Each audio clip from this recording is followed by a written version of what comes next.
Tight end Mike Gesicki isn't so much of a breakout candidate for the New England Patriots in 2023. He's actually more of a standout candidate. I'll explain, so stick around. You're about to be locked in to the Locked On Patriots podcast. You are Locked On Patriots, your daily New England Patriots podcast. Part of the Locked On Podcast Network, your team every day.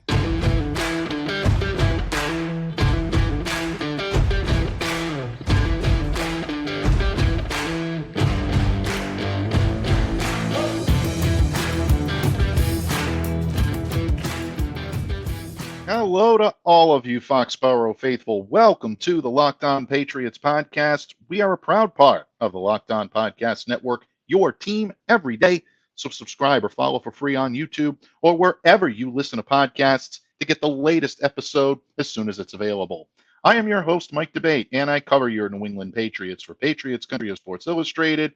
So reach out to me and let me know what's on your mind on Twitter or X, depending on what they're calling it these days, at MDABATENFL. And while you're out there showing some love, some social media love to Locked On Patriots, please be sure to follow the Locked On Patriots account as well at LO_Patriots. And Pats fans, don't forget that today's episode is brought to you by LinkedIn Jobs. LinkedIn Jobs helps you find the qualified candidates you want to talk to, and they help you do it faster. Post your job for free at linkedin.com/LockedOnNFL. That's linkedin.com/LockedOnNFL to post your job for free. And terms and conditions apply. And Patriots fans, thank you for joining me here today on the pod. Hope you all had an amazing weekend. And most of all, thank you for making us your first listen today. As you can see, some video difficulties forced us to get a little inventive here, but don't worry. The camera will be on in just a moment, and we've got a very special guest for you today, so stay locked in. As always, I want to give a special shout out to all of you Locked On Everydayers out there, those of you who make Locked On Patriots possible by spending time with us here on the pod.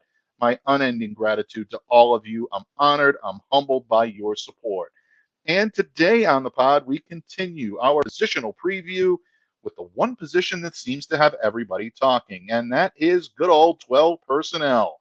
That's right, tight endage. And if we're talking about those all-purpose pass catchers / blockers, you know that we're going to be joined by the Empress of tight endage herself. Clare ClazzyClare Cooper is back from vacation. She's ready to lend her wisdom and counsel as our resident subject matter expert, and she's going to pop in here in just a moment on camera. So don't go anywhere. You are not going to want to miss this episode. And for those of you that are wondering what happened to the mailbag, well, Murph and I are going to be getting you ready for the first camp practice on Wednesday with a Mailbag Tuesday. And trust me, folks, it's going to be worth the wait. Stay locked into Locked On Patriots. You won't want to miss our Mailbag Tuesday. But first, we are talking some tight ends. And your New England Patriots offense last year ranked near the bottom of the NFL in almost every statistical category when it came to offense. And perhaps the most egregious of those deficiencies was ranking last in the NFL in red zone productivity. As a result, it really should come as little to no surprise to anyone that New England made bolstering their scoring efficiency an offseason priority. Now, they've tried, swung and missed on some, but they definitely hit on a couple. And I think the biggest addition, the biggest home run when it comes to bringing in potential game-changing pass catchers, at the top of that heap, I have to put Mike Gesicki, former tight end of the Miami Dolphins and now current tight end of your New England Patriots. And a lot of people out there, including fans, media, are calling Mike Gesicki the breakout candidate for the New England Patriots this year. And I think the arguments in and of themselves make an awful lot of sense. As a matter of fact, most of the arguments that I've seen either made by colleagues of mine in the media or all of you fans out there have been valid. Where I believe this argument goes off the rails a little bit is when they call Mike Gesicki a breakout candidate. I think to be a breakout candidate on any team, you have to be with the team for at least a year. You have to learn their new system, absorb their new rules, their regulations, the guidelines, the way they do things, and then start to put it into practice on the field. Maybe struggle a little bit with it your first year, but then in year 2, maybe even in year 3, you're ready to hit the field, show your new team exactly what you can do, and break free or break out from the bonds of learning a new system in a new team. The reason why I think Mike Gesicki is more of a standout than a breakout this year is because I think the learning curve for him is going to be very small. This is a guy that understands what the New England Patriots do and what they do well. He's seen them for the last 5 seasons down in Miami, and he knows the role he's being brought here to fill, especially under Bill O'Brien. We'll get back to that one in just a moment. But Gesicki signing a 1-year deal with the Pats immediately upgrades their offense. And I don't think there's anybody that's arguing that point. He's a very gifted pass catcher. In his 5 seasons down in Miami, caught 62.4% of his passes. 18 of those went for touchdowns. He's got the size, the speed to be an effective receiver out of the slot. And I think you're going to see him align there a lot this year. But he's got deceptive speed. He can align at the wideout position as well. So don't be a bit surprised to see him align there. But Gesicki, but what makes Gesicki a likely standout candidate is his enthusiasm for being in New England. He's already gone on record by saying he's excited not only to play for Bill Belichick and play for the New England Patriots, he's also really happy to finally get the chance to play for Bill O'Brien. And all of you everydayers remember from our previous conversations on Gesicki, dating all the way back to when he signed here in March, that Gesicki and O'Brien nearly joined forces in 2013 when Bill O'Brien was the head coach of the Penn State Nittany Lions and Mike Gesicki was a recruit. He was the top high school tight end that year. Gesicki chose Penn State because he believed he was going to go in and play for Bill O'Brien. And his coaching style and his reputation definitely lent itself to being able to cultivate strong tight end talent. Never got the chance to play for O'Brien. He left the university the following year, accepts the head coach position for the Houston Texans, and Mike went on to a pretty good career at Penn State. But Bill O'Brien always maintained a fondness of him, and Mike Gesicki maintained a respect for Bill O'Brien. So now, when you look at what these two are going to be able to do on the field, it's going to be a lot of fun to finally get a chance to see Mike Gesicki in a Bill O'Brien offense. And let's be honest, Mike Gesicki is a textbook fit in a Bill O'Brien offense. That type of offense typically creates mismatches for bigger pass catchers. Well, Mike Gesicki checks that box, folks. 6'6", 247. I don't think he's going to be oversized by an awful lot of people that are covering him. And with fellow tight end Hunter Henry at 6'5" and 250, now you're dealing with a pair of sizable tight ends that can really make things happen in the open field. What I like about Gesicki's ability to make contested catches is not just being able to make the catch at the point of attack.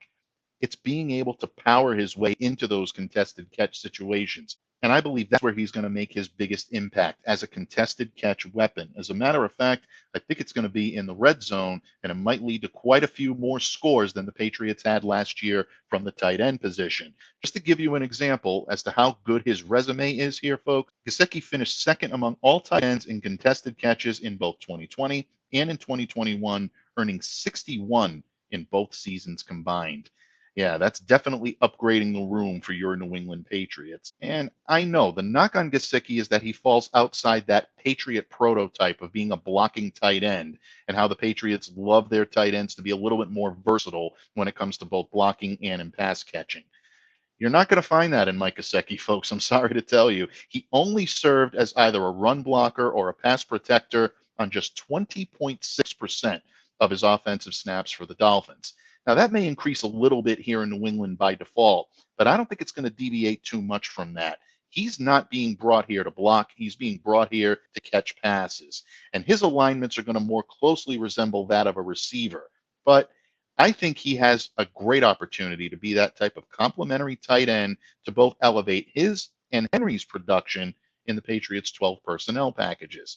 And Claire's going to pop in here in just a moment to help discuss that and how these two make each other better. Because bottom line, folks, you're going to see a better Hunter Henry on the field because of Mike Gesicki's presence. Now, he's not alone going to solve New England's scoring woes. You need the fellow tight ends to step up. Henry's got to have a better year. You also need the wide receivers to step up. Guys like Devontae Parker, who just got a good contract extension. He's got to prove that he's the ex-receiver all Patriots fans wanted him to be when the Patriots first traded for him last year. Tyquan Thornton's got to have a much better year. Kendrick Bourne's got to step it up.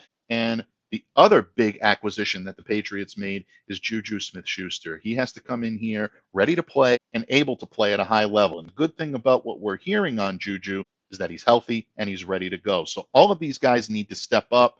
If that happens, A new day is coming for the Patriots offense in 2023, folks, and I believe it's one that's going to include finding the end zone a lot more frequently than it did last season. Patriots fans, we're just whetting the appetite when it comes to tight endage, and in just a moment, Clare ClazzyClare Cooper of Pat's Propaganda and a Clare Perspective, the Patriots podcast, is going to lend her wisdom and counsel on a subject that is very near and dear to her heart, and at which she is a subject matter expert. So keep it right here, because we'll continue to discuss Hunter Henry and Mike Gesicki, how they make each other better, as well as who might get that elusive third tight end spot.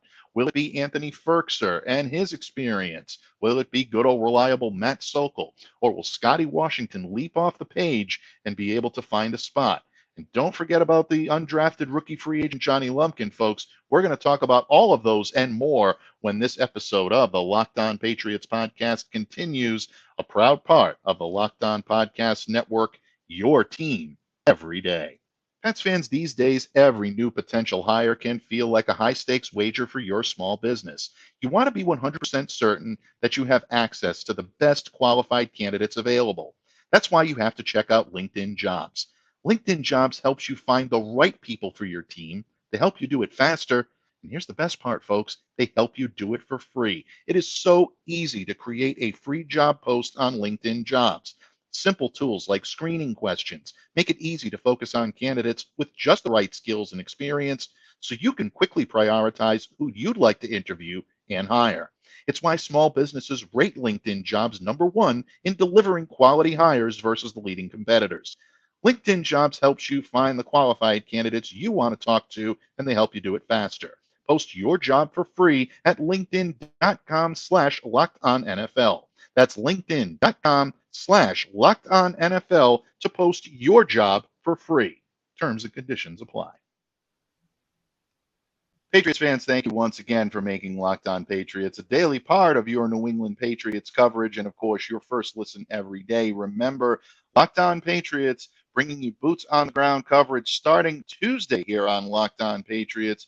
Bill Belichick press conferences, team captains meeting with the media, and then, of course, practice is kicking off on Wednesday. It is training camp week, and we can't wait for it. And what better way to kick off training camp week than to bring in one of our very favorites here at a position preview that we're going to bring you today, I think has the potential to be the most prominent position on offense in this season for the New England Patriots. If we're talking tight endage, we are contractually obligated, but we are also honored and grateful to bring in the Empress of tight endage herself, the Countess of Claz, the illustrious Clare ClazzyClare Cooper of PatsPropaganda.com, and of course, the host of her very own Patriots podcast, A Clare Perspective, powered by Full Press Coverage. Clare, thank you so much for joining me today from across the pond. Welcome back to Locked On Patriots.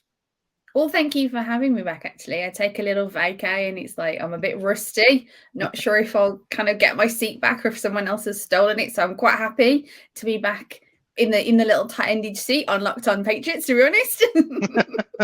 Well, first of all, your seat is never going to be handed to anybody else. You have a permanent seat here. You are part of the Locked On familia, as I like to call it, Claire. So no worries there. And second of all, even if you are a little rusty from vacation, what better way to ingratiate yourself back into Patriots Nation than talking a little tight end? It's the expert herself here, folks, and we're always happy to bring you her wisdom and counsel. And Claire, let's start right off. I opened the show today talking about the addition of Mike Gesicki and how a lot of people are talking about him as the breakout candidate. I think that's a little bit of a misnomer because he's a new player here in New England, and he kind of has nowhere to break but into the Patriots offense and show everyone what he can do. I do think he may be one of the most impactful, if not the most impactful new signing for the Patriots this year. I think what everybody's looking forward to with Gesicki being on the field is the ability of him to pair with Hunter Henry, cultivate that 12-man personnel that Patriots fans have been wanting to see since Rob Gronkowski left town, obviously, but I think they really kind of had their appetite peaked a little bit when Jonnu Smith came into town, and Henry and Smith were going to be that tight endage tandem. Just didn't happen. First season, they shared the field for 18.6% of the Patriots' offensive snaps. Last year in 2022, it actually went down to an even 18. So when you look at this tight endage tandem, Gesicki skill set, Hunter Henry skill set, how are these two going to make each other better in 2023? I think some of it is going to go down to confidence because, as you mentioned, in the first year, Jonnu Smith wasn't utilised that much. He didn't seem to really gel in the system, and we won't go into it because we've talked about it before. We talked about it when, within his first season, it just didn't seem to click. It seemed clunky with him in the system. So I think one of the big things really going forward is we know that Hunter Henry works well within the Patriots, and we know that he works well with Mac Jones. We did see that in his first year.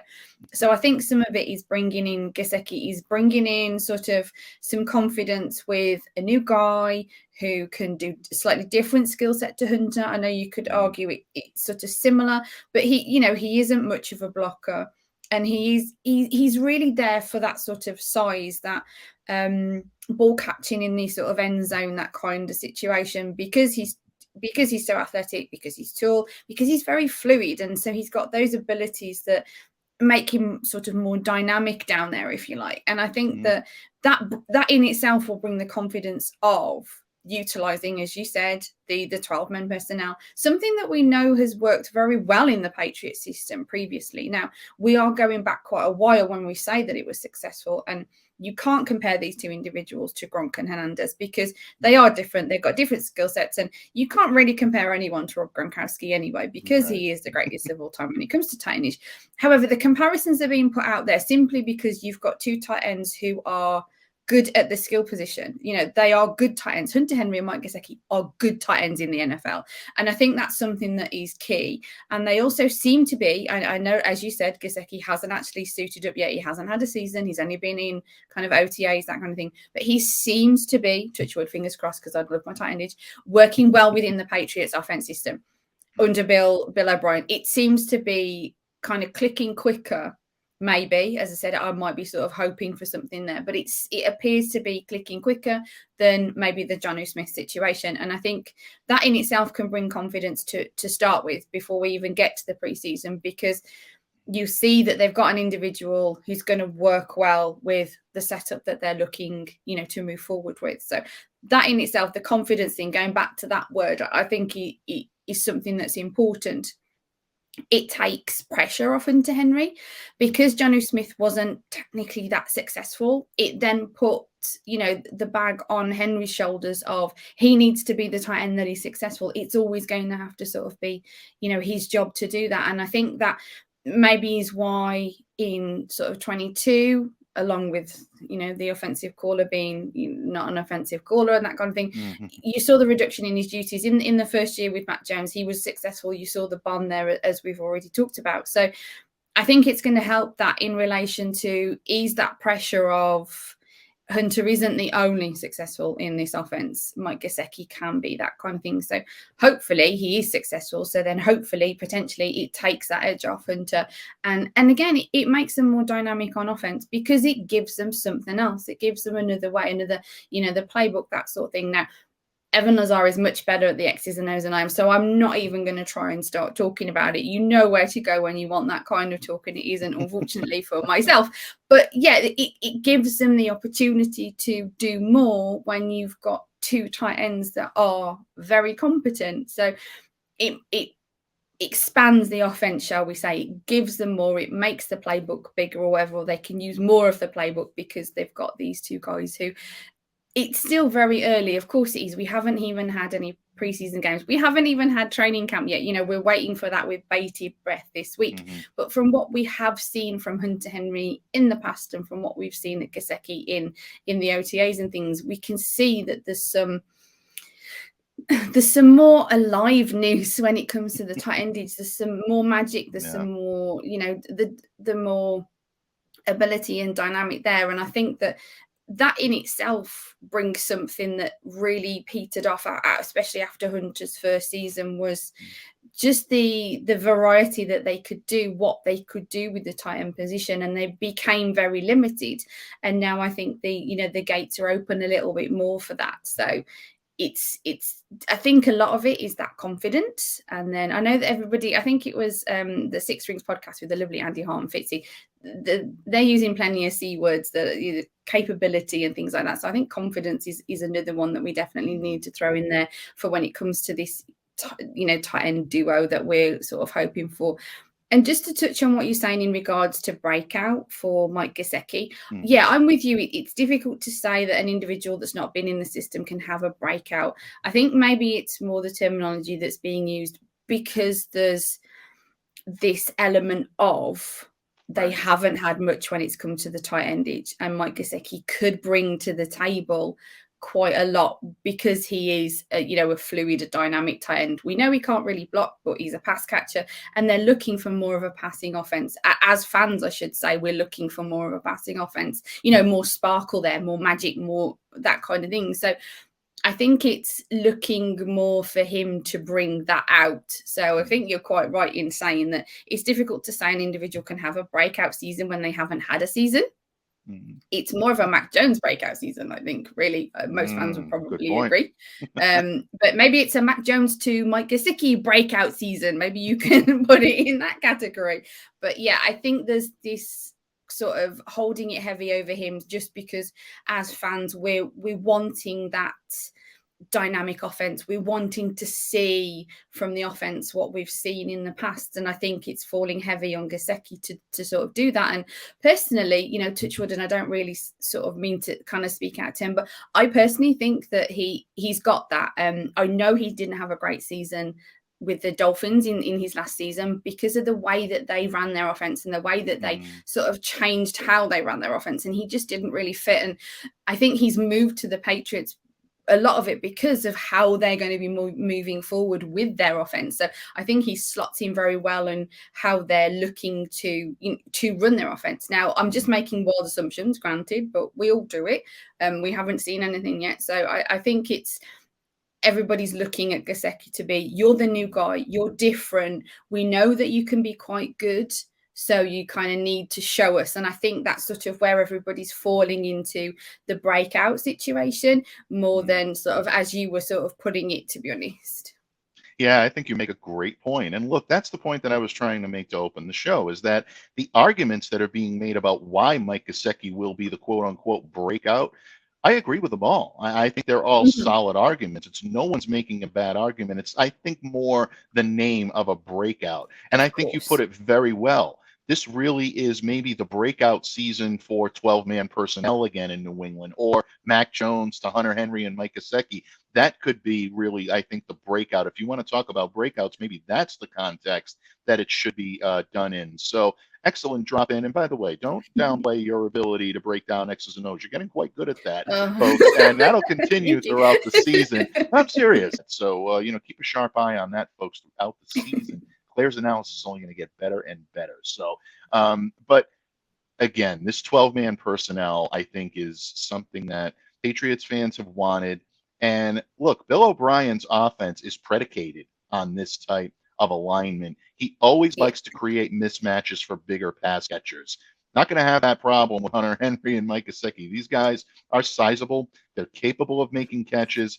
Henry especially, he's at his best when using the intermediate area of the field, particularly against teams that have difficulty defending it. You go back and take a look at the big games that Hunter Henry's had. Typically, it's against teams that have difficulty defending tight ends because he can create the mismatch. Mike Gesicki can create even more mismatches because he's more sizable, more physical, and he's able to be a real threat in the red zone. And that's, I think, where you're going to see Hunter Henry get better because of Mike Gesicki. Now, with a competent pass catcher that's a battery mate to him that's on the other side, he can find space sitting down in those soft zones, utilize the flat combinations. This gives him the ability to shine. And when teams attempt to neutralize the middle of the field by taking away those slot targets underneath, that's where Gesicki can be your big slot. Those are definitely things that I'm going to be keeping my eye on because it gives those guys the opportunity to make plays where they feel comfortable. It's just giving options, isn't it? It's giving Mac Jones more options. It's just creating more availability in offense. And I think that's something that is going to be key. So Mac can have this breakout season.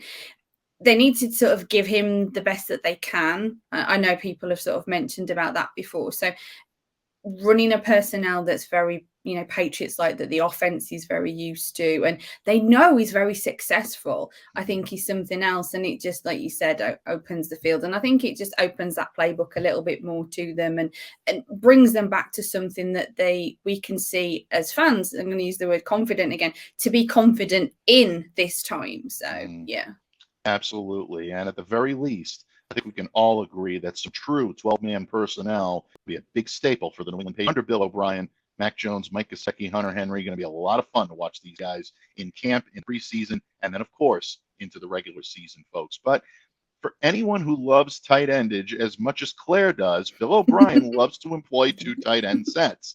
That means that he has to have someone at the ready that can be able to take the ball if one of these guys goes down with injury or if they want to run alternative packages, leading a lot of people to believe that the Patriots may carry 3 tight ends. Or will they? Well, the Empress of Tight Endage is about to lend us her wisdom and counsel the way no one else can when this episode of the Locked On Patriots podcast continues as a proud part of the Locked On Podcast Network, your team every day. Patriots fans, thank you once again for taking time out of your busy schedule to join us here on Locked On Patriots. You might be missing the Mailbag Monday today, but don't worry, folks. Mailbag is reserved for the day before training camp. We had so much mail, Newman couldn't deliver it all. He needed a second truck, and that's why Murph and I are going to be here tomorrow on Locked On Patriots, bringing you Mailbag Tuesday, pre-camp edition. All of your great questions, comments, concerns addressed here on Locked On Patriots. And we'll even give you the very latest on the team captains and Bill Belichick speaking to the media. Action-packed show. You do not want to miss it. Stay locked in to Locked On Patriots. But today here on Locked On Patriots, the wisdom and counsel meter has been broken off, and it continues to be raised to levels that you can't imagine, because we're talking tight endage with the Empress of Tight Endage herself, the illustrious Clare ClazzyClare Cooper of Pat's Propaganda and A Clare Perspective, a Patriots podcast. Claire, in the previous segment, we talked a lot about 12-man personnel and Bill O'Brien's penchant for wanting to run it. We talked about how Hunter Henry and Mike Gesicki are going to make each other better and how they're going to push each other this year to be a solid contributor in this offense. But one thing that a lot of people are wondering is, because Bill O'Brien loves tight endage so much, he does. Next to you, I think he may be the second most, ardent admirer of tight endage in football. But at the same time, because he loves to employ 2 tight end sets, it's led a lot of people to believe that the Patriots almost have to carry 3 here in this circumstance, because you want to make sure that you always have a tight end to flank on the other side so he can continue to keep running the offense in that fashion.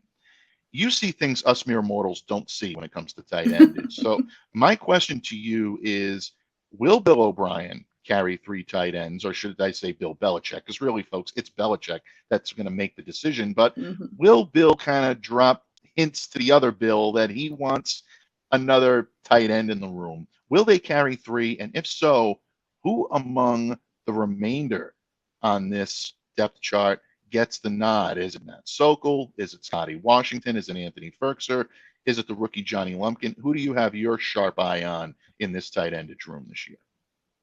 Well, as you all know, Belichick isn't taking my calls anymore after we had a thing in regards to Righty-Zo. So me and Belichick So I'm really hoping that me and Bill O'Brien kind of have that connection when it comes to tight endage, so that they listen to me. But no, in all seriousness, I mean, I've got to admit, it's hard for me to not be biased because of the whole tight endage thing. So, but when you look at what they've got in regards to the way that the offense is, and when you're looking at hoping that they're sort of moving into a very pass catching situation under Bill O'Brien, it seems to make sense to carry that third tight end, because if you do a lot of setup in regards to 12 personnel, and one of the guys that you've got, because you're talking about veterans, really, you are talking about guys that haven't had sort of a career void of all injury. You're not sort of looking at just rookies, that kind of thing. You're looking at guys that have played for a while. So there's always that chance of injury. To be fair, there's always the chance of injury in rookies. So, I mean, really, to put it,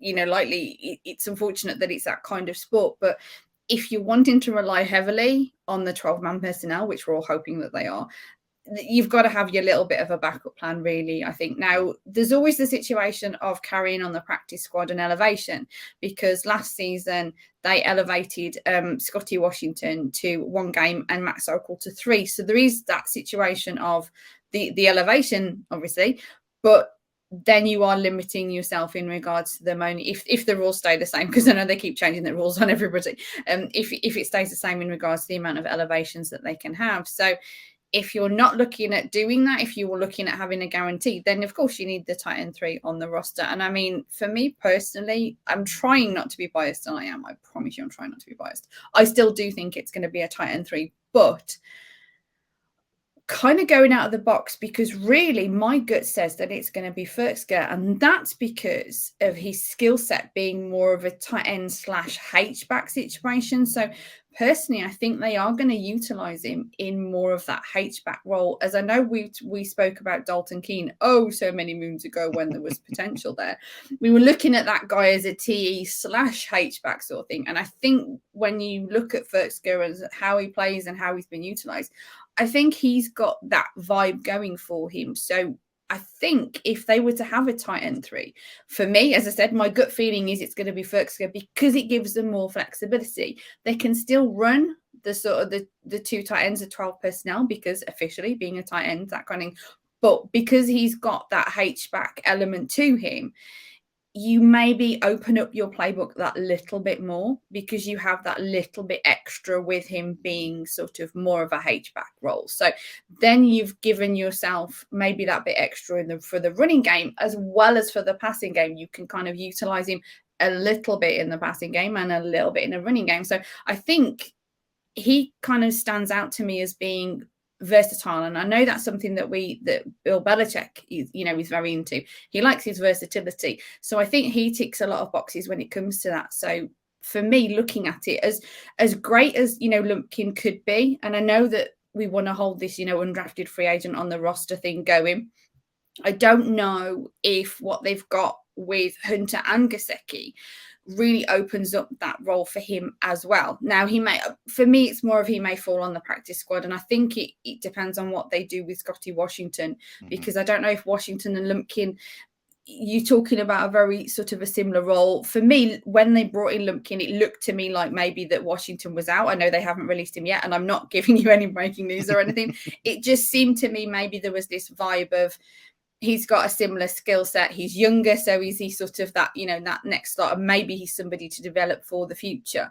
Right. So for me, it was maybe more of a practice squad thing. The other thing to look at is Sokol was the guy that they utilized the most last season when it comes to extra tight ends. So is it a case of, was that a hint that they want that more blocking hand in the dirt tight end, which Sokol tends to be? And if so, is he going to be the tight end 3? So I'm now kind of pushing myself in that direction, just doing the show, folks. So yeah, those are the 2 guys that my gut is sort of saying this is the direction they want to go in, because what they've got in Gesicki and Henry, they just sort of need a bit of a backup, a bit of a safety net to be able to run the 12-man personnel. And as I said a moment ago, using Ferksker, they get that extra little H-back thing as well. Although they lose out, then he's not as sort of big as dynamic a tight end, because he is more of a H-back. So it depends where they want to sort of not penalize themselves, but where they want to limit themselves, better word, in regards to that, as to which individual. But for me, I've got to say, if you're watching out for TE3, they're going to have one. I'm really confident that they are. If you want me to tell you which one, right now, I'm a little bit caught between Ferksker because of his H-back abilities and Sokol because of the confidence that they may seem to have had in him in last season. And he is more of that traditional hand in the dirt, as you like to say, tight end. So for me, that's where I'm going. Now, it's going to be completely different because I've said that. So now we're going to look at it. And when they do their tight end 3, they're going to announce that it's going to be Scotty Washington, just because, so that I can be wrong. It's just how it's going to be, folks. But yeah, but no, seriously, I do think it is going to be a tight end 3. Like you said, they're going to want to run those 2 tight end sets far too much to not give themselves that little bit of security, having another guy. even if it's just to rest, even if it's not an injury related situation, even if it's just to mix it up and to rest one of the guys because they're going to be using them so sort of prolifically in the offense, I think you're going to want that extra tight end to ease it and to take the pressure off. So for me, TE3, definitely. When you want a name, come back to me in a couple of weeks. Well, again, I think you're more on the money than you are off, so I will give you that credit, and I think you make solid arguments for all of these guys. Look, if the Patriots are going to go experience and they want someone in that role that can give you the experience that is needed, pro-level experience, they're going to go with either Sokol or Firkser. I, again, am leaning toward Firkser because of the reasons that you mentioned. His ability to play the H-back, his ability to go and pivot and then play the fullback. The H-back and fullback are considered, I think, a hybrid amongst a lot of people, but they're two separate roles, folks. They're similar, but they're not like-for-like roles. So in that regard, if you're looking for someone that gives you the ability to throw a fullback in every now and then, Firkser can do it. He did it under Tim Murphy at Harvard, who loves to employ 12 personnel. And you want to talk about guys that have played under him at Harvard that have gone on to great careers in the NFL. Kyle Juszczyk, Cameron Brate, both played for Tim Murphy at Harvard. Both have the ability to play dual roles. We saw Cameron Brate do it a lot down in Tampa Bay, and Kyle Juszczyk is the best fullback in the NFL right now. So these are good things to watch. That's why I like Firkser, and I also like his ability to maybe play a little bit of a blocking tight end. I know it's not his complete strong suit, but I think he brings you the best blocking skill set out of any of the guys that we mentioned. That being said, a tight end 3, I think, is a necessity on this team as well. All of the roster projections I've done since we've started kind of thinking about what this roster might look like, Claire, have had 3 tight ends because I think it's that vital. Do the Patriots want to go the athletic? You have. You absolutely have. I'm very happy to hear that you've got 3 tight ends. I feel like I've taught you well. You have listened to me. You definitely have. I have listened to the Empress, folks, and I will not deviate from that. That is very, very important. No, all kidding aside, I listen to you, Claire, because you're on the money and you're always, accurate in your assessments when it comes to this position. So yeah, we do. We give reverence, folks, to those that have the knowledge here on Locked On Patriots, and that is the Countess of Claz herself. But if the Patriots want to go the athletic route, they've got a couple of guys that can fill that role. Johnny Lumpkin, I think, is going to catch eyes in training camp. I think a lot of people are going to love this guy's size, his ability to go up, make contested catches. And Scotty Washington is someone whose game I've always loved. Well-sized, 6'5", 247 pounds. This is a kid that can make contested catches as well, and he can even split out wide if he needed to. He's got the speed to do it. I think the Patriots are enamored with this kid's game, but you got to wonder where it's going to fit in the O'Brien offense, especially as a reserve. So a lot of things to consider, a lot of things to keep an eye on, folks, and we'll continue to do that here on Locked On Patriots with training camp getting set to open. Claire, can you believe it? It all begins again. We are ready to get back into the swing of things here, and I, for one, can't wait, and I know you all can't wait. And, folks, another thing we can't wait for, the Countess of Claz to come back and lend more wisdom and counsel, because a half-hour show just not enough to do it. So, Claire, please enlighten all of our listeners where they can find you, where they can consume your great work, whether it be written, whether it be voice to microphone. And of course, I always thank you for lending your wisdom and counsel and stopping by Locked On Patriots. We appreciate you very much. Well, you usually I usually get to talk tight ends, actually. You usually let me talk tight ends when I come on here, which is so much fun because I get to just purely have this half an hour of talking my favorite subject. But as most of you guys know who listen, A Clare Perspective, a Patriots podcast, is out. Because it being off season, I'm doing it pretty much every 2 weeks lately. I think I've done the odd week here and there because I've taken a little bit of a vacay, as we mentioned. But I should be back now doing one every other week.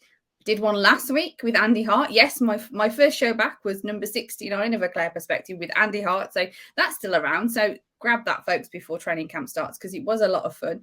And it was good to ease back in with Andy because me and Andy always have a good laugh. So that was fun. But yeah, I'm hoping to do one next week. So A Clare Perspective will still be there. And when it comes to the season, I will attempt to go back to every week, all being well. But you should be keeping an eye on Pat's Propaganda, because behind the scenes, we are looking at bringing you something different, something new. I am hinting at it now, but I'm not telling you the full story. There may be some new stuff on the horizon at patspropaganda.com for the new season. It won't be until the season starts. We're still trying to work on it for the off season. So please keep your eyes on patspropaganda.com, as there will be some new stuff very soon. So yeah, I have taken a bit of a vacay. I am now back. And I will still be around. If you want my Patriots content, you will find it. And as usual, on the Twitter or whatever the app is going to be called now, but it's the same, at ClazzyClare anyway. Yeah, social media right now, folks, kind of a little bit of a mess, but you know what? We're continuing to bring you the content the best we can, and definitely check out all the content that Claire brings you. Again, voice to microphone, pen to paper. It's appointment reading, appointment listening. You'll be a better football fan. You'll be a more entertained football fan. What more can you ask for? And folks, again, we thank you for taking time out of your busy schedules each and every day to join us here on Locked On Patriots. And if you made us your first listen, please make your second listen our good friends over at Locked On NFL, covering all things when it comes to the gridiron. Training camps opening all over the NFL, but you definitely want to keep it here to Locked On Patriots for the very latest on your favorite team from Foxborough. On behalf of my good friend, the Countess of Claz herself, the illustrious Clare ClazzyClare Cooper, I'm Mike Debate, reminding you to stay safe, stay well, be the change you wish to see in the world, and get your mailbag questions in for tomorrow's show, folks. Have a great day, everyone, and we'll see you again right here tomorrow on Locked On Patriots.